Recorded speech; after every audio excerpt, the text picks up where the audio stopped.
अस्सलातु वस्सलामु अला सय्यिदिल अंबिया वल मुरसलीन सय्यदना व नबियना व मौलाना अबुल कासिम मुहम्मद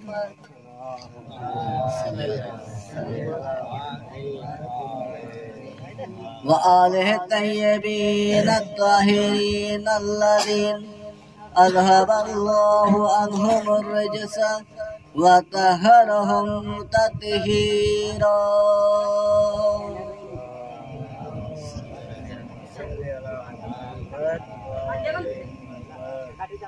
अम्मा बाद मन कुंत मौलाहु बाद अलियुन मौला दुर्गा मोहम्मद वाले मोहम्मद।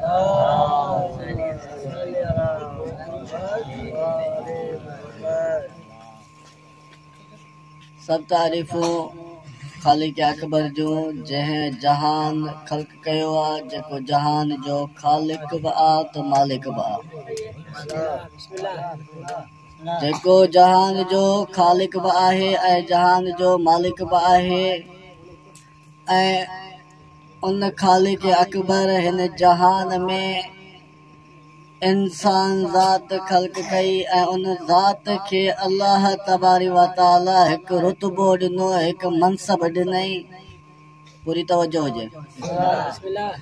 अल्लाह तबारी व ताला इन इंसान ज़ात खे हिकु रुतबो ॾिनो, हिकु मनसब ॾिनो ऐं हिन खे ईअं लावारिस बि न छॾियईं। अल्लाह तबारी व ताला इन इंसान ज़ात खे अशरफिल मखलूकात जो लक़ब ॾेई करे ॿियनि मखलूकात खां अफ़ज़ल करार ॾिनो। ऐं अल्लाह तबारी व ताला रुगो इन इंसान ज़ात खे रुतबो न ॾिनो आहे, मनसब न ॾिनो आहे। अल्लाह तबारी व ताला इन ज़ात जे लाइ हिकु अहिड़ा रहबर, अहिड़ा हादी मुक़रर कया, मुंतखब कया जिन्हनि जो अल्लाह पाण आशिक आहे। थोरा अॻिते अचो। अल्लाह तबारी व ताला इंसान ज़ात जे लाइ कुझु हादी, कुझु रहबर मुक़रर कया जिन्हनि जो कमु छा हुयो, जो इन इंसान ज़ात खे हिदायत बख़्शनि। उन्हनि मज़ा हिकु त रहमत लिल आलमीन, जेको आलमीन जे लाइ रहमत हुजे, यानी मोहम्मद मुस्तफ़ा सल्लल्लाहु अलैहि वसल्लम। अल्लाह तबारी व ताला असांजे रसूल खे चयो, वमा अरसलनाक इल्ला रहमतल लिल आलमीन, ए मुंहिंजा हबीब असां तोखे नाहे मोकिलियो सिवाय आलमीन जे लाइ रहमत बणाए करे। यानी ख़बर पई मोहम्मद मुस्तफ़ा आलमीन जे लाइ रहमत आहे। छा आलमीन जे लाइ रहमत। ऐं अल्लाह तबारी व ताला पंहिंजे हबीब खां बाद में असांखे उहे हादी, उहो रहबर ॾिनई जंहिंजे लाइ अल्लाह ख़ुदि थो चए त हिन जो हथ मुंहिंजो हथ आहे, हिन जो चहिरो मुंहिंजो चहिरो आहे। सुभान अल्लाह। अल्लाह चए थो त हिन जो हथ मुंहिंजो हथ, हिन जो चहिरो मुंहिंजो चहिरो।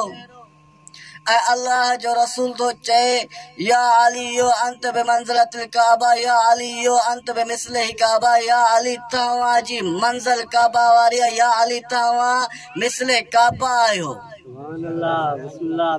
कंहिं अल्लाह जे रसूल खां अची सवाल कयो, या रसूल अल्लाह तव्हां चओ था अली जी मंज़िल अली मिस्ले काबा, ईअं कीअं थो थी सघे? खाना काबा जेको आहे दीवार पत्थर, न हले न फिरे, हिकु जाइ ते आहे। अली जानदार आहे, जिस्म रखे थो, खाए थो, पीए थो, हले थो, उथे थो, वेहे थो। त तव्हां इहा निस्बत कीअं ॾिनी? अल्लाह जो रसूल चए थो, जीअं ई खाना काबा जो तवाफ़ करण जे लाइ परे परे खां माण्हू था अचनि, को दौर अहिड़ो ईंदो जो अली जी ज़ियारत जे लाइ परे परे खां माण्हू ईंदा।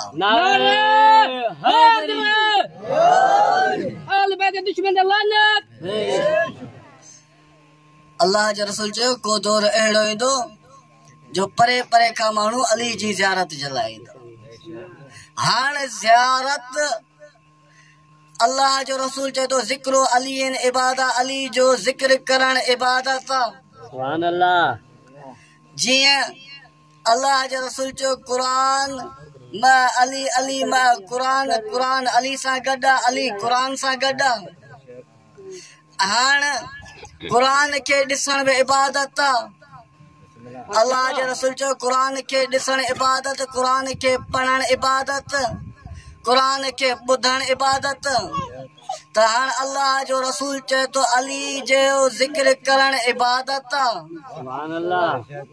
हाणे अल्लाह जे रसूल खां सवाल कयो या रसूल अल्लाह ज़िक्र करण इबादत आहे, अगरि हालात तंग हुजनि ज़िक्र करण जी इजाज़त न हुजे त पोइ छा कयूं? त अल्लाह जो रसूल तो चए हुब्बे अलीयन ज़िक्रो इबादत। सुभान अल्लाह। बिस्मिल्लाह बिस्मिल्लाह। अली जी मोहब्बत तू पंहिंजी दिल में रख, उहो ई तुंहिंजे लाइ इबादत आहे। नारे हैदर या अली सैयदन जा कना ते लानत।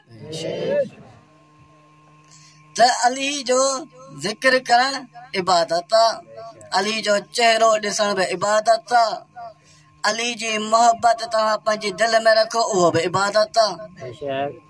हाणे अल्लाह जे रसूल चयो गदीर जे मैदान में मन कुंतो मौला फाज़ा अलीयन मौला, जंहिं जंहिं जो आऊं मौला आहियां उन जो अली मौला आहे। हाणे अल्लाह जे रसूल ॾिसणो इहो आहे त इहो ऐलान पंहिंजी तरफ़ खां कई या अल्लाह जी तरफ़ खां? हाणे ॾिसणो इहो आहे त हर नबी जेको आयो त उन खे अल्लाह चयो ऐं उन्हनि अल्लाह खां घुरियो या अल्लाह असांखे वज़ीर अता कर। हारून घुरियो, दाऊद घुरियो आहे त या अल्लाह असांखे वज़ीर अता कर। लेकिन मोहम्मद पाक उहा हस्ती आहे जंहिंखे अल्लाह थो चए ए मुंहिंजा हबीब तूं मूंखां घुर त आऊं तोखे अता कयां। सुभान अल्लाह। हाणे इहो गदीर जो मैदान ते ऐलान जो मन कुंतो मौला फाज़ा अलीयुन मौला। हाणे इहो ऐलान जेको आहे अल्लाह जे रसूल पाण कयो आहे या उन खां करायो वियो आहे। त हाणे अल्लाह जे रसूल आयत नाज़िल कई या अय्युह रसूलो बल्लिग मा उनज़िलका इलैका मिन रब्बिका इल्लम तफ़अल फमा बल्लगत रिसालतका वल्लाहु यासिमुका मिनन नास। ए मुंहिंजा हबीब जेको हुकुम तो ते कयो वियो आहे तूं इन खे पहुचाए। अगरि तो ईअं न कयो ॼण त तो रिसालत जो को कम ई न कयो। हाणे अगरि अल्लाह जो रसूल रिसालत जो ऐलान, रिसालत न विलायत जो ऐलान नथो करे तो उन जी रिसालत खतरे में आहे। अगरि को इंसान न मञे तो वो मुसलमान ही न आहे। सलात पर मोहम्मद वाले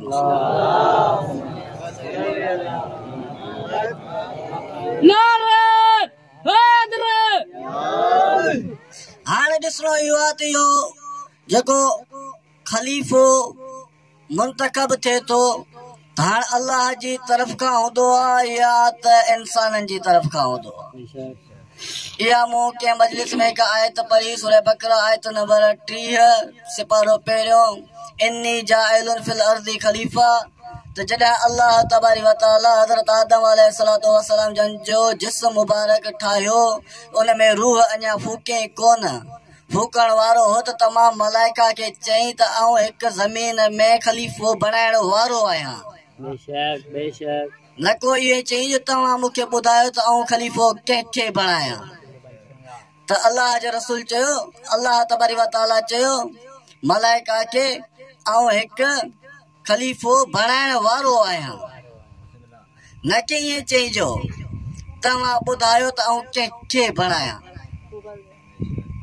तव्हां ॿुधायो त केरु हुजे, ईअं न। जॾहिं हज़रत दाऊद अलैहिस्सलातु वस्सलाम सलात पर मोहम्मद वाले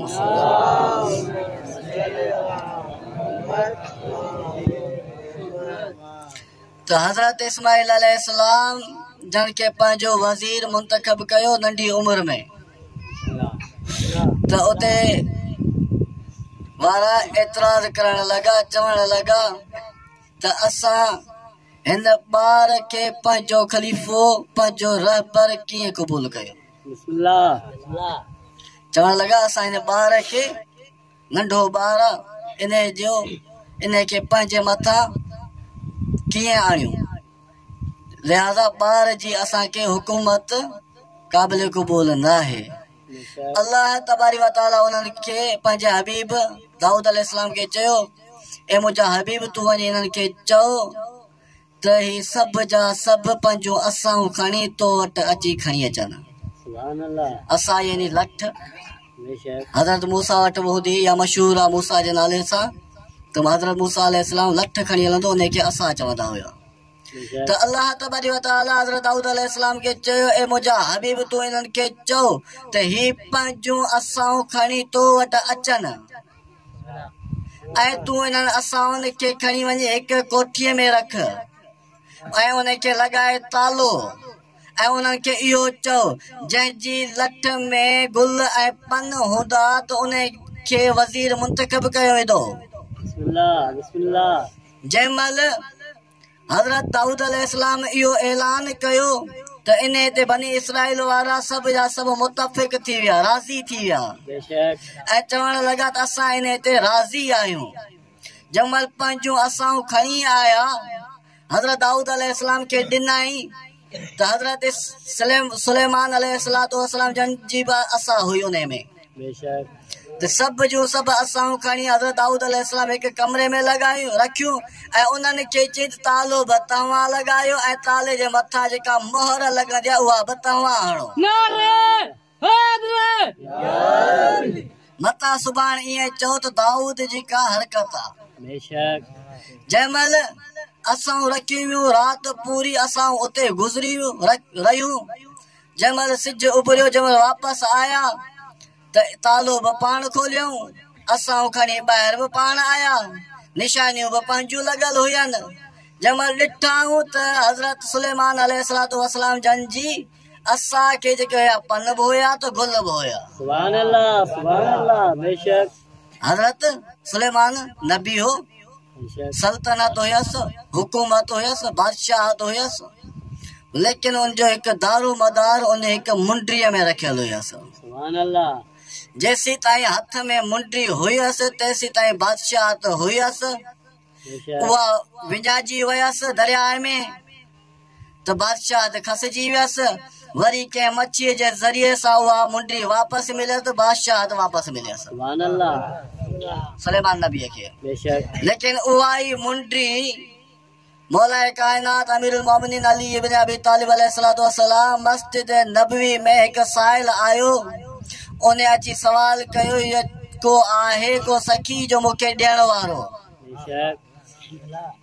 सभु जा सभु जमायत में हुया अल्लाह जे रसूल नमाज़ पढ़ाई पे पोयां सभु जमायत में हुया जंहिं महिल कंहिं बि हुनखे जवाब न ॾिनो त हुन साहिल चयो या अल्लाह तूं गवाह राजा तुंहिंजे घर मां तुंहिंजे घर में अची करे मूं सवाल कयो तुंहिंजनि बंदनि मूंखे ख़ाली हथे मोटायो आहे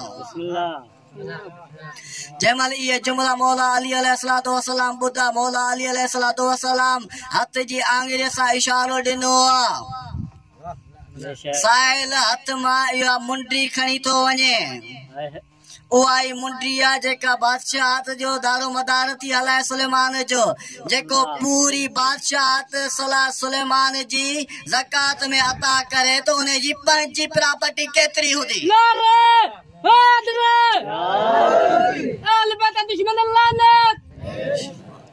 जेको पंहिंजी मुंडरी हिकु जेका उहा मुंडरी जेका पूरी सल्तनत पूरो तख्त हलाए सुलेमान नबी जो वरी मौला उहा ई मुंडरी ज़कात में ॾे त उन जी पंहिंजी केतिरी हूंदी बादशाहत हुकूमत हाणे ॾिसिजे इहो त हाणे ख़लीफ़ो या इमाम अहिड़ो हुजे जेको इबादत में बि हुजे ऐं ज़कात में बि हुजे जंहिंजी ज़कात बि अहिड़ो ॾियणु हुजे अंदाज़ ॼण त ओड़ी कंहिं ॾिनी न आहे अॼु ताईं इबादत बि अहिड़ी हुजे जंहिंजी ज़रबत खे चयो तुंहिंजी सकलेनी जी इबादतुनि खां बि अफ़ज़ल आहे हाणे इबादत गुज़ार बि अहिड़ो ऐं ज़कात ॾियण वारो बि अहिड़ो अगरि को अहिड़ो त को ॾेखारे दुनिया में जंहिं ज़कात ऐं नमाज़ इबादत ॿई हिके वक़्त में ॿ इबादतूं कयूं हुजनि त को ॾेखारे त सही नमाज़ बि इबादत ज़कात बि इबादत ॿ इबादतूं हिके वक़्त में को करे ॾेखारे त मञूंसि कंहिं कयूं ई कोन भली दुनिया उन खे खणी छा बि चए लेकिन इबादत बि अहिड़ी हुजे जेका ख़ालिक खे मंज़ूर हुजे जेके ख़ालिक चए जेके अल्लाह जो रसूल चए अंत वज़ीर ही अंत ख़लीफ़त ही या अली तूं मुंहिंजो वज़ीर आहीं या अली तूं मुंहिंजो वसी आहीं तूं मुंहिंजो ख़लीफ़ो बि आहीं ख़लीफ़ा अहिड़ा हूंदा न बल्कि जेके 40-40 साल बुतनि अॾो झुकिया हुजनि उन्हनि खे कहिड़ी ख़बर त हुकूमत छा हूंदी आहे उन्हनि खे कहिड़ी ख़बर त दीन इस्लाम छा हूंदो आहे बसि सकीफ़े वारनि जी महिरबानी हुजनि बणिजी आहे हाणे अहिड़ा सहाबी बि न हुजनि सहाबी जेके दुनिया वारा चवनि था त उहे असल सहाबी 4 असल कंहिंखे नालनि जी ख़बर ई न आहे सहाबी 4 आहिनि त कहिड़ा आहे पहिरियों हज़रत इमाम अली अलैहिस्सलाम ॿियो अबू ज़र टियों सलमान चौथों मिक़दाद इहे आहिनि 4 सहाबी बाक़ी दुनिया वारनि जेके ठाहिया आहिनि न पंहिंजे दम ते इहे सहाबी न आहिनि मूंखे ख़बर आहे त काफ़ी दोस्तनि पहिरीं बि चयो पिए त घणो न पढ़िजी छो जो राति जो वक़्तु आहे काफ़ी थकियल बि आहिनि गर्मी जा मारियल आहियूं असां गर्मी घणी आहे राति आहे सुम्हण जी लेकिन सुम्हण बि अहिड़ो हुजे जो ज़िक्र ॿुधी सुम्ह त उहो तुंहिंजो सुम्हण बि इबादत हुजे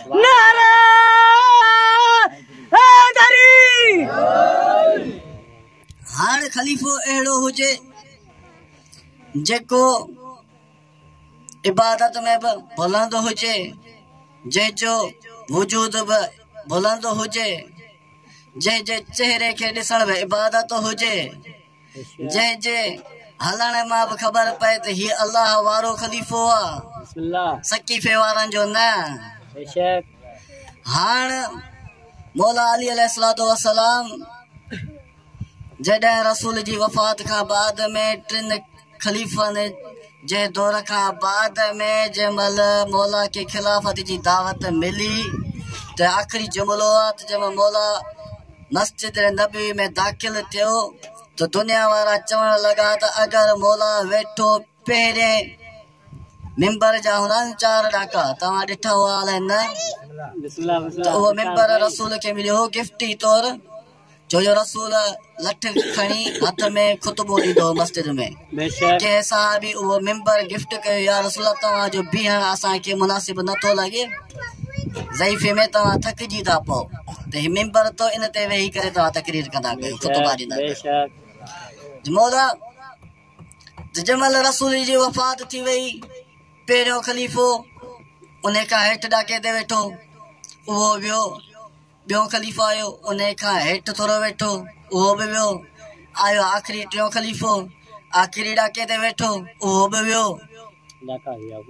ॾाका थी विया पूरा हाणे जंहिंमहिल आयो मौला जो दौर चवण लॻा वेठो रसूल जी जाइ ते त चवंदासीं त तो रसूल जी कई आहे तौहीन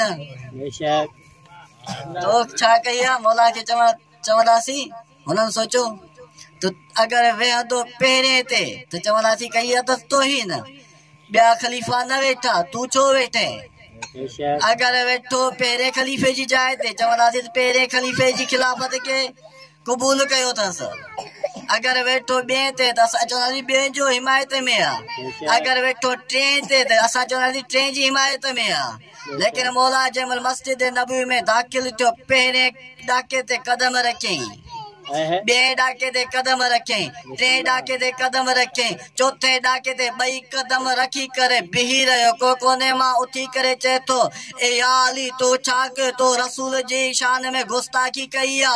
मौला चवण लॻो गुस्ताखी कीअं कई आ? मूं चवण लॻो तो रसूल जी जाइ ते बई पंहिंजा कदम रखिया आहिनि। मौला जलाल में अची चए थो हीअ त काठीअ जो मिंबर आ ऐं त उहो आया जो रसूल जे कुलनि ते सवार हुयसि। ऐं त उहो आया जेको रसूल जे कुलनि ते सवार हुयसि। रसूल जे कुलनि ते सवार किथे थियो? त खाना काबा में पियल हुया बुत। त रसूल खुदा मौला खे वठी वियो चए या अली हलिया त खाना काबा मां हली बुत टोड़ियूं, इन्हनि खे किरायूं। जंहिं महिल बुतनि खे टोड़ण लॻा त पहिरीं बुत हुया थोड़ा मथे पियल। सलवात पर मोहम्मद वाले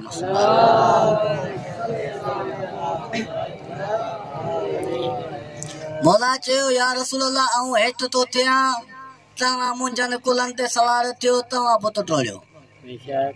जंहिं महिल अल्लाह जो रसूल मौला जे कुलनि ते आयो त इमामत रिसालत जो भार न खणी सघी। वरी अल्लाह जे रसूल चयो या अली आऊं हेठि थो झुकां, तव्हां मुंहिंजे कुलनि ते सवार थियो। त हाणे दुनिया वारनि खे चौथे इमाम खां अची सवाल कयो मौला तव्हां असांखे इहो ॿुधायो त मौला काइनात अमीरुल मोमिनीन अलैहिस्सलाम रसूल जे कुलनि ते सवार छो थिया हुया? छो थिया हुया? मौला तो चए तो ॾीओ ॾिठो आहे। चवण लॻा हा मूं ॾीओ ॾिठो आहे। चवण लॻा त ॾीओ हेठि हूंदो आहे, उन जी रोशनी मथां हूंदी आहे। हाणे अल्लाह जो रसूल जेको आहे उहो आहे ॾीओ, रोशनी जेको आहे काइनात जो अमीर अमीरुल मोमिनीन अली इब्न अबी तालिब अलैहिस्सलाम। हाणे जंहिंखे रोशनी नसीब थिए, जंहिंखे नसीब थिए, जेको रोशनी में अचे। हाणे ॿ जुमला ज़िक्र मसाइब जा ज़िक्र ही प्रोग्राम जेको कयो आहे शहादत इमाम ज़ैनुल आबिदीन अलैहिस्सलातु वस्सलाम जन जे मुनासिबत सां आहे।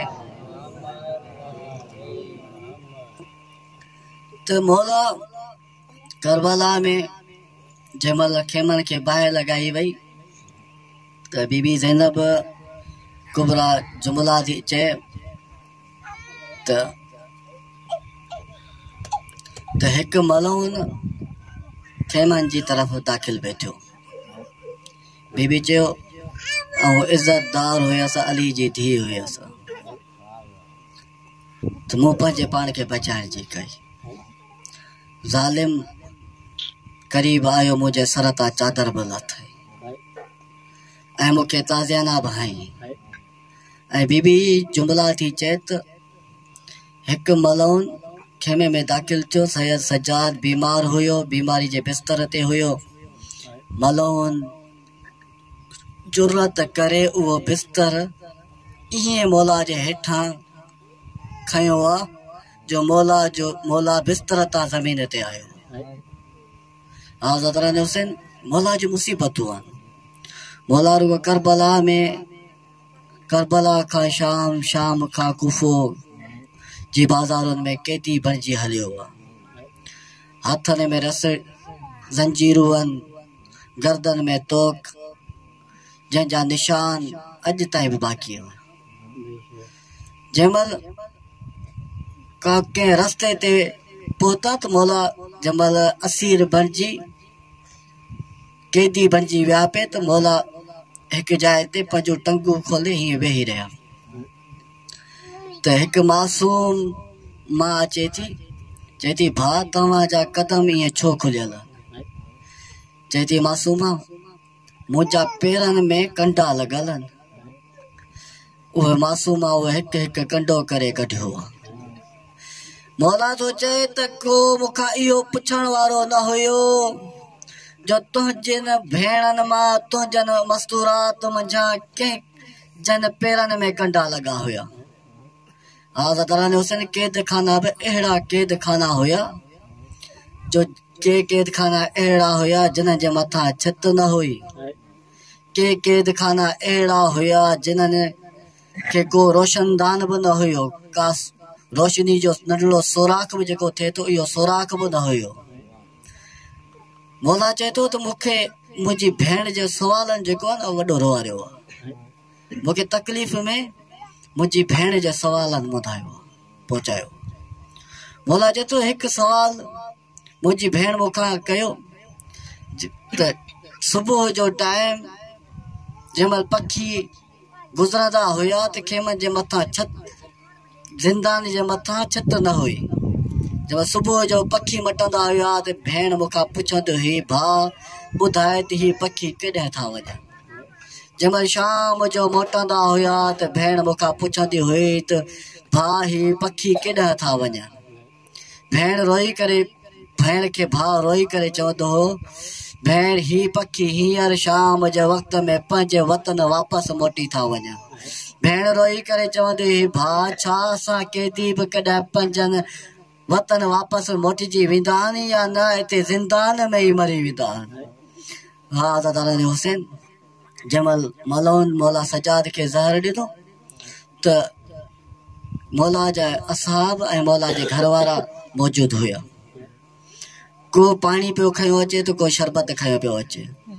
मौला जे अॾा जंहिंमहिल पाणी ॾिनो वियो, मौला खे पाणी ॾिनो त मौला उते रोई करे चयो, मूंखे पाणी न पीआरियो, छो जो मुंहिंजो बाबो हुसैन करबला जे मैदान में 3 ॾींहंनि जो उञो पियो प्यासो शहीद कयो वियो। हा दादा हुसैन जंहिंमहिल मौला इमाम मोहम्मद बाक़िर अलैहिस्सलाम मौला खे चयो, बाबा तव्हांजो जनाज़ो आउं पढ़ाईंदुसि ऐं वॾे शान ऐं शौक़त सां पढ़ाईंदुसि। त मौला रोई करे फरमायो, ऐं मुंहिंजा पुट मुंहिंजे जनाज़े खे शान ऐं शौक़त सां न दफ़नाइजी न खणिजी, छो जो मुंहिंजे पीउ बाबा हुसैन जो लाश करबला जे मैदान में 3 ॾींहं ततल रेत ते पियो हो। कोई मलौन ताज़ियन सां पामाल कंदो रहियो हो त कोई तीरनि सां। हा दादा हुसैन मौला चयो 3 ॾींहं मुंहिंजे बाबा जो लाश पियो, कोई दफ़नाइण वारो न हो। अल्लाह अलल क़ौम सालिम। अल्लाहुम्मा सल्ली अला मुहम्मद व आलि मुहम्मद, अल्लाहुम्मा सल्ली अला मुहम्मद व आलि मुहम्मद व अज्जिल वलीकल फरजहum। अल्लाहुम्मा बिक मुहम्मदिन व अंतल महमूद, अल्लाहुम्मा बिक अलियन व अंतल आला, अल्लाहुम्मा बिक फातिमा फातिर समावाति वल अर्द, अल्लाहुम्मा बिक हसन व अंतल मौसेन, अल्लाहुम्मा बिक हुसैन व तकदीमुल एहसान। या अल्लाह मजलिस अज़ा जो फर्श विछायल तो पंहिंजी बारगाह में क़बूल त मक़बूल फरमा। या अल्लाह अज़ादारनि जो अचल या अल्लाह अज़ादारनि जो अचण तो पंहिंजी बारगाह में क़बूल त मक़बूल फरमा। या अल्लाह साहिल जेके सवाल खणी आया तूं पंहिंजी समियो बसीर ऐं उन्हनि जा पूरा फरमा। या अल्लाह जेके बेरोज़गार उनखे हक़लाल जो रोज़गार अता फरमा। या अल्लाह जेके बीमार उनखे तूं शिफ़ाए कामिल वाजिला अता फरमा। या अल्लाह बिलख़ुसूस अल्लाह रखे के शिफ़ाए कामिल वाजिला अता फरमा। या अल्लाह जेके दुआ मुआकिर जे ज़िम्मेन पहिरीं तूं क़बूल फरमा। या अल्लाह जेके बानियाने मजलिस अज़ार रियाज़ ज़ली ऐं मोहम्मद खान मोहम्मद जो जायज़ हाजात पूरी फरमा। या अल्लाह जी मुश्किलात दूर फरमा। या अल्लाह तू हिननि जे घर जे मथां तूं पंहिंजो ख़ासि रहमत बरकतूं नाज़िल फरमा। या अल्लाह तमामु हाज़रीन जो जायज़ हाजात पूरी फरमा। या अल्लाह मुश्किलात दूर फरमा। या अल्लाह असां हाज़रीन के अनवरदल वाक़ियात खां महफूज़ फरमा। या अल्लाह असांखे शैतान जे शिरका हासिदीन जे हसद खां बद नज़रुनि जे नज़रुनि खां महफूज़ फरमा। या अल्लाह शियान हैदर करार जी हिफ़ाज़त फरमा। या अल्लाह दुश्मनान अहल बैत के नेस्तो नाबूद फरमा। या अल्लाह वक्त जे इमाम जो ज़ुहूर फरमा। या अल्लाह असांखे इमाम जानो अंसार में शुमार फरमा। रब्बना तक़ब्बल मिन्ना इन्नका अंतस समीउद दुआ। या हक़ ज़हरा व बिहा व बालिहा व बनीहा या अरहमर राहिमीन।